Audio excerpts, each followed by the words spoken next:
e como é realmente San Froilán unha festa de todos e todas as lucenses e, polo tanto, pues, moitísimas gracias a todos os que hoxe nos acompañades aquí, que está Lucía Pérez Vizcaíno, Nora Real, Álvaro de San Froilán, Marco de Alas,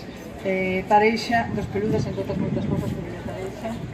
Lois Pérez, Xavier, Gómez Vila, Rubén López, me quedarán nomes seguro, pero moitísimas gracias a todos e todas por vir, as autónomas, ao Street Market que coincide hoxe na rúa, porque ao final, tío, San Froilán, pois son unhas festas de rúa, unhas festas nas que nos gusta salir e disfrutar a todos os lucenses. Este ano, novamente, do 4 ao 12 de outubro, pois vamos a vestir de festa e Lugo volve a adquirir todo o seu máximo esplendor en estes días nas que as prazas, como decía, a xente sale ás rúas, está extinguido de luz, de cores especiales do noso outono cada vez máis